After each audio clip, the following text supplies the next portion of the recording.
Hello, everyone. You're listening to HeartsChat, where we speak from the heart. I'm Erica. I'm Akila. Welcome to HeartsChat. So tonight we have another special guest, Ty, and she's going to discuss daddy issues, which is, in quotes, it's a term that it's not the best term to use, personally, but when you say daddy issues, you definitely know what we're talking about. So that's who we're talking with tonight. So, Akila, would you want to introduce? All right. So like Erica said, we have my friend Ty on the line. She's 29, and she wants to talk about, father-daughter relationship, daddy issues, and we'll get, right into it. Mm-hmm. So, Ty, how are you? I'm great. How about you guys? We're good. Good. So to start off, can you tell us a little bit about your experiences with father-daughter relationships? Sure. I think, like many of us, unfortunately, I did grow up with a father who was in and out of my life for long periods of time, like 9 or 10 years at a time, and then would just pop back up and act like everything was okay. It was kind of confusing as a child, kind of having somebody there and having that stability of, two parents around and two people to, pay attention to you. That sounds so bad. But, that was something that I missed out on as a kid. And I think I did some things later on in life to crave attention or to seek attention because of that. Okay. Yeah, I think that's something that you hit kind of the nail on the head with, our parents, whether they're there or not, will still impact how we grow up, how we interact, and how we form later relationships. Absolutely. And I see that now. I'm trying to form a relationship with someone, but I have that, sense of abandonment. Yes. Of, having somebody just pop in and out and, kind of that guard up, that very, very defensive guard up of like, okay, is he going to hurt me? Is he going to just in and out and like twist my heart into a million pieces and then just pop back up? It's very, unfortunately, a lot of people do grow up like this, but it's very odd how much it affects you in all aspects of your life, all aspects, like how you feel or how you perceive success, how you perceive compliments, how you doubt yourself.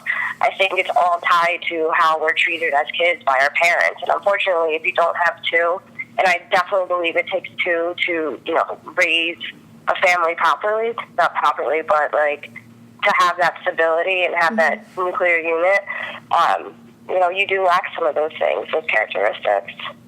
Well, we really appreciate you talking about this because we know it's not an easy topic to talk about. And you're right, a lot of people have this same experience, and I think it's really important to realize when something happens in your life that, this did affect me, instead of, pushing it or putting it under the rug that this didn't bother me, it doesn't affect me, because you have to know, all life experience affects you and makes you who you are. And one thing I was wondering is if there was another male figure that you had in your life, or a father figure that you grew up with, or someone that was there as like a dad? No, I had nobody. I had nobody except for my mom really to look up to, throughout that time. And like, it really does put a bad taste in your mouth about men. Like, it's interesting that you asked this, because I never even sought out a male figure to look up to. You know what I mean? Like, I never, that's something that I just learned not to crave anymore. You know what I mean? But even to this day, I still, I wish I had a father, that I could look up to, or, I still crave, a role model to look up to, and seeking that guidance that maybe I was missing before. Yeah.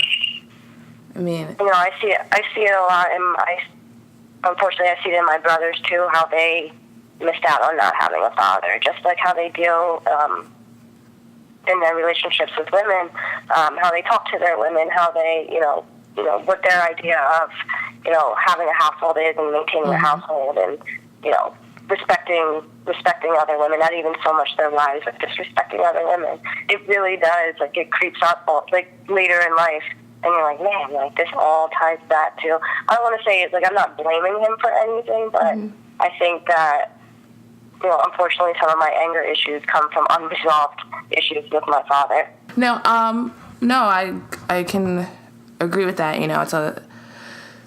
It's difficult because, as a child, like we said, not having not having or even having them parents in your life, they're the models. They're the models of how, you know, a woman or a man supposed to act, how it's supposed to be, supposed to do, supposed to treat you. So if you don't have one or the other, or if you have them both and they're not good,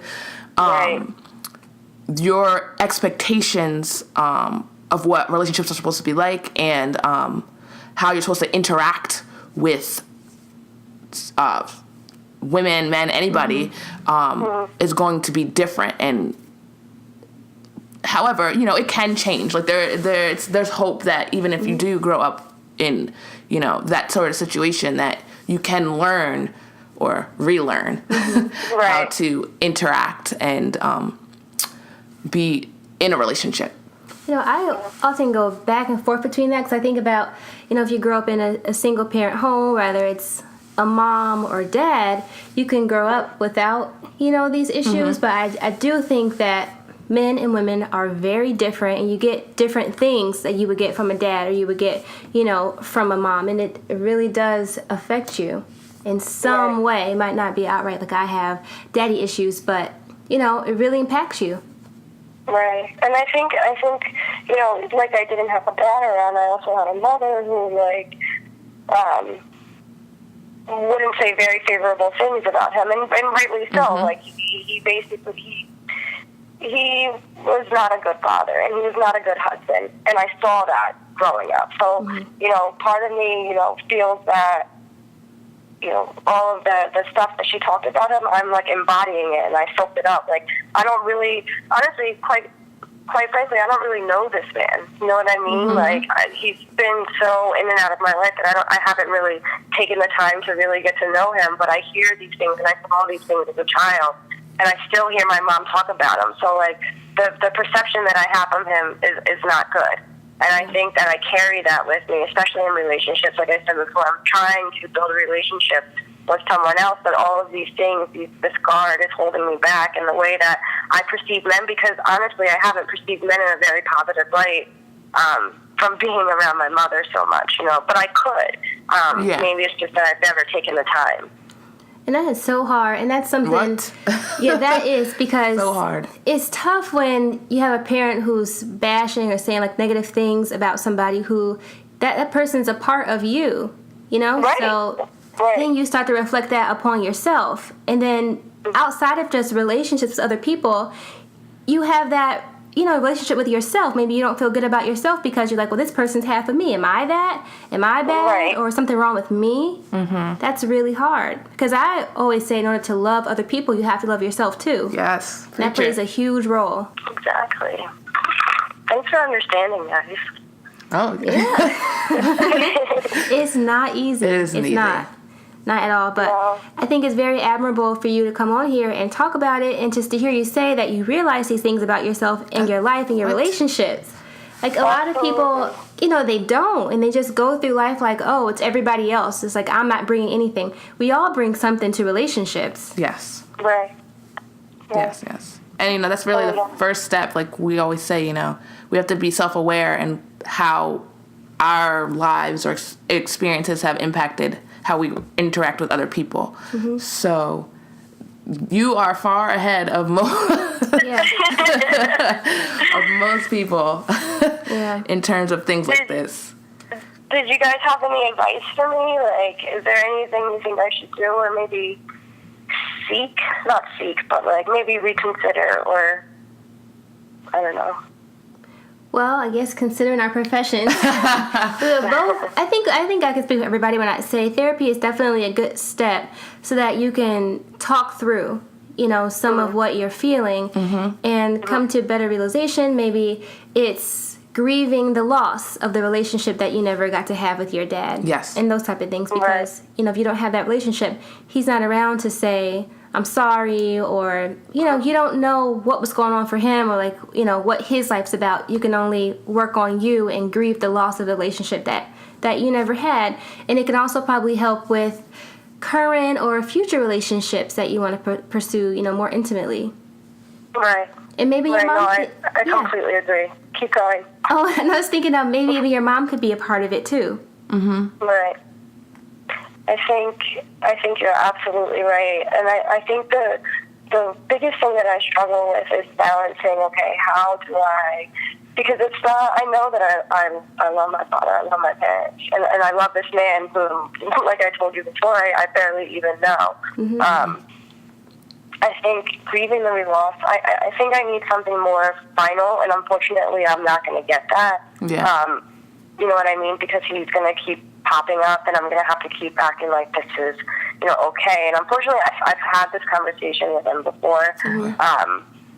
And I know he struggles with some things too, but it almost seems like it's not enough. Like I'm not even trying to change him at this point. You know what I mean? I'm trying to do it for myself. Yeah. And it could just be acceptance. Thank you. You took the words out of my mouth. This is who he is. This is how it's going to be. And I'll say it's not okay. It's not okay for him to come and act like everything's fine. And I don't know if it would take you to tell him, this is not okay, but I'm going to tell you it's not okay. But like you said, you can't accept, you can't change him, but you can accept, hey, this is how he is, this is how it's going to be. And you can decide if you want to continue to have that relationship or not. It's your choice. Yes. Right. Very much so. Boundaries. Yeah. Even boundaries. It's tough. He's a line stepper, definitely. A habitual line stepper. So it's tough. I think especially with family, especially when it comes to our parents. Mm-hmm. So. Yeah, no. Goodness gracious. I think I would say the same thing as Erica. Everything she said, I would have already said. I agree. So I agree. Yeah, and it's hard. Like not, we talk about this stuff sometimes. It's like, okay, you gotta do this, do that, do this, but it takes work. It takes effort. It takes changing habits, which this has been like. Ultimately, I put it in perspective like this. You've gone through this and had all these experiences for 29 years. We can expect for you to change or for you, to do some of these things in like a week or a day. It's going to take some time. Right. It won't take another 29 years, but but to recognize that it will take some time to kind of heal. Right. That's amazing how it can just linger. Like I know some of my anger issues just are directed right towards him, and I think it just comes from feeling not like being heard by him, like just like every word that I say to him like meaningful. That I'm like, yo, this is not okay. Just roll, like it goes in one ear and out the other. But I am gonna have to at some point open up the line of communication to. In order to resolve that. Yes. And I know, and I think part of me is definitely scared to do that. Of course. Right. I'm 29, like I should be past this. Like nobody really should be carrying this around, and unfortunately I do. I think that's what's so tough about child-parent relationships, because you have that dynamic. You might be 29, but you're still the child in the situation. Yes. When something happens. Wow, yeah. So that's what's hard. But it's not impossible, that's for sure. Exactly. But Ty, thank you so much for coming on and sharing your experience with us. Like Erica said, it's admirable that you are able to talk about this and that you're aware of this and seeking, like you already said, different opportunities for help and things like that. So, again, thank you so much. It was a pleasure having you on our show. Absolutely. Thank you guys for hearing me out, and thank you for the advice. I really appreciate it. Oh, no problem. Thank you. If you are an artist and would like us to play your music or have a product or brand that you would like us to advertise, or if you have any questions or comments, please email us at HeartsChat@HeartsChatRadioshow.com. Be sure to follow us on Twitter, Facebook, and Periscope at HeartsChat, and our Instagram at HeartsChatRadio. We post a lot of motivational messages up throughout the day, so if you need a little inspiration or pick-me-up, follow our pages. And for more information on HeartsChat, be sure to visit our website, www.HeartsChatRadioshow.com. We hope you enjoyed our show today. Tune in every Sunday and Tuesday on HeartsChatRadioshow.com for a new episode of HeartsChat. So don't forget to tune in again at HeartsChatRadioshow.com and check us out. And visit my blog and ask me all of your relationship questions anonymously at FromEricasHeart.com. Thank you for listening to HeartsChat, where we speak from the heart. Bye-bye. Yeah.